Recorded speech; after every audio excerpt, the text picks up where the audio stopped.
Hello lovelies, yeah, welcome back to my channel.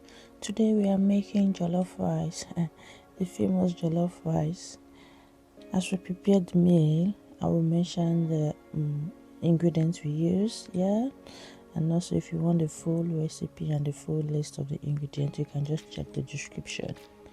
So we start by cutting our peppers and tomatoes into pieces because we want to roast it. That will bring out the full flavor of the peppers and tomatoes. You can also roast your onions if you want, that's optional. So once you've roasted it you can use the oven, you can use the grill, and you make it a bit charred. Then you go ahead and blend it to form a thick paste.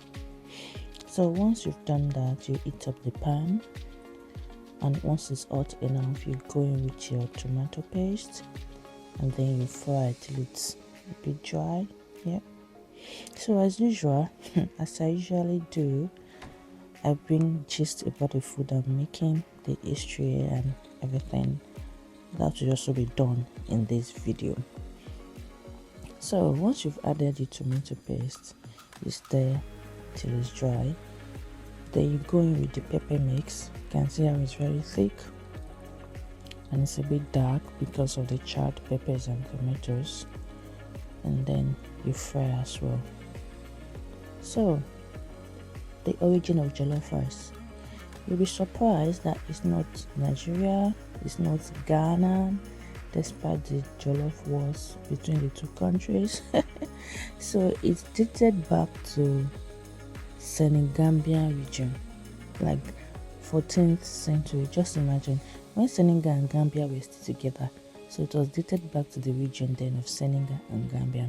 And then they said the particular region, like a particular community in that region, was making this type of rice, and the place is ruled by an empire called the Jollof Empire. So that is why the name was coined from Jollof. Yeah, so because the place, or let me say particular location in that region that makes it like this, is ruled by Jollof Empire. Yeah, so back to our cooking. So once you've added the paste and it's fried, then go in with your broth.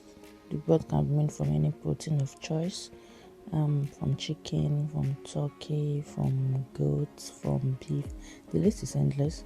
So just go in with your broth, you cover and allow it to simmer. Once that is done, you go ahead and spice. So for this video, we are spicing with stock cubes, chicken stock cubes, because I'm using chicken broth as well. Then with thyme, curry and nutmeg, as well as salt. So you can also improve the flavor profile to your taste. You can add whatever you want as well, because in this food space we are all about modification. It's not a must you go along with this, you can also step up, add, remove, however you want it. Then also you add bay leaves. Yeah, so for this we're using just 2. For bay leaf, less is more, that's just the best. So we're using 2 for the whole pot. So I just want to disannul some myths about jollof rice. They will tell you don't stir from beginning to the end, don't open it once you start cooking it. What else? Use foil all the way through from beginning to the end. What else? And that one, the big one, your jollof must burn. Well, I've been cooking jollof rice for years now. I'm telling you, all this is not a must. It's not a must for your jollof to burn. It's not a must for you to waste like half of it, because they say, you can't get a good jollof without wasting half of it. Why? When you're not cooking with firewood, you're not cooking with furnace, Okay, back to our video. Once that is done and then you've stirred and it's simmer, because we want like a thick consistency, then you go in with your rice. So I forgot to tell you in the beginning of the video that it's better to just use parboiled rice. Yeah, it's faster, and the ingredients also dissipates faster, and it's just overall good and better. So you must have parboiled your rice before starting. That means it's not fully cooked, let me just say semi-cooked. Then you add it as well, then you stir till it's evenly distributed. You cover.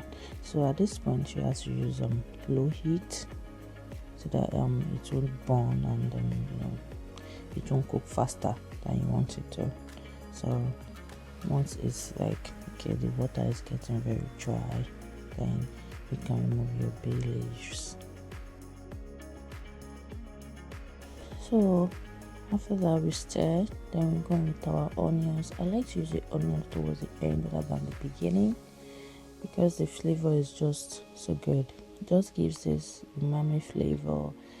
It will give it the taste of caramelized onions, something like that. So just going with your onions, sliced onions.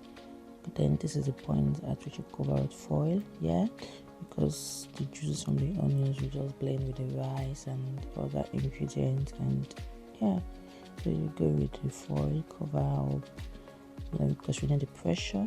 So at this point you are cooking at a very low heat, very low, because now there's no more water there, so we just want it to steam and cook and everything should blend together. So here we are. You can see it's not burnt, it's not soggy as well. Both of them eat, we've stirred and we are still stirring, and we've opened it countless times and we just fairly towards the end of the cooking. So once that is done, you need to allow your jollof rice to rest. Rest is very important in cooking. Whatever you are cooking, you need to allow it to rest before you start eating or dishing, because it's that resting point that will make the flavor to blend together, to come out to its full potential. And voila, our meal is ready. You can see, so you can make jollof rice and it's quite fast and we get the same result. So try this. Let me know how it tastes in the comment section, and don't forget to like, subscribe and share. Thank you. Bye for now.